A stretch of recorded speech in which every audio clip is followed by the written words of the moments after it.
ছাদ বাগানের কোনো গাছের জন্য অন্তত সার কিনে টাকা নষ্ট করার দরকার নেই। আজকের ভিডিও দেখলে সারা জীবন ফ্রিতে সার বানিয়ে ছাদ বাগানে ব্যবহার করতে পারবেন। তাই আশা করছি ভিডিওটি শেষ পর্যন্ত দেখবেন, আর আমার চ্যানেলে নতুন হয়ে থাকলে অবশ্যই আমার চ্যানেলটি সাবস্ক্রাইব করবেন। আসসালামু আলাইকুম, আশা করি সকলেই ভালো আছেন। মাটির যে পাত্রটি দেখতে পাচ্ছেন, এখানে প্লাস্টিকের বজ্র ছাড়া সকল ধরনের বজ্র, রান্নাঘরের তরকারির খোসা, ছাদ বাগানে পড়ে থাকা পাতা, ছাদ ঝাড়ু দেওয়া ময়লা, সকল কিছু একত্রে করে মাঝে মধ্যে চাল ধোয়া পানি দিয়ে ভিজিয়ে দিবেন। এছাড়া মাছ ধোয়া পানি, মাছের আঁশ এগুলো দিয়েও ভরে দিতে পারেন। বজ্রগুলো যখন আধা পচা হয়ে যাবে তখন আরও দ্রুত পচানোর জন্য এবং সারটি ঝরঝরা হওয়ার জন্য কিছু মাটি দিয়ে ভরে দিতে পারেন। এরপরে বজ্রগুলো ধীরে ধীরে পচে যাবে, পাত্রটি আরও খালি হবে, আরও বজ্র দিয়ে ভরে দিবেন। এরকম করে 40 দিন 50 দিন পর্যন্ত সেগুলো পচানোর একটা সুযোগ করে দিতে হবে।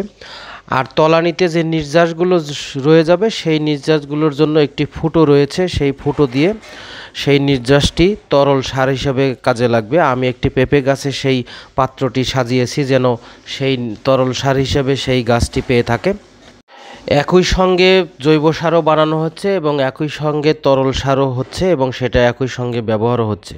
তো এরকমভাবে আপনারা বানাবেন। আর এই সারটি কিছুদিন পরে পেস্ট আকারে হবে, তখন সেটি একটি কাঠি দিয়ে উলট পালট করে দিতে হবে। তারপরে ধীরে ধীরে জৈব সারটি হয়ে গেলে সেটি ভালোভাবে শুকিয়ে আপনারা গাছে ব্যবহার করতে পারেন। ছোট ছোট চারা গাছে ব্যবহার করলে অত্যন্ত ভালো কাজে লাগে। এছাড়া টবের মাটিতে মিশেও ব্যবহার করতে পারেন এবং বড় বড় গাছে, বিভিন্ন লতা গাছেও ব্যবহার করতে পারেন। তো এই ছিল আজকের ভিডিও। পরবর্তীতে অন্য কোনো বিষয় নিয়ে আপনাদের সঙ্গে কথা হবে। সেই পর্যন্ত সকলেই ভালো থাকবেন। আল্লাহ হাফেজ।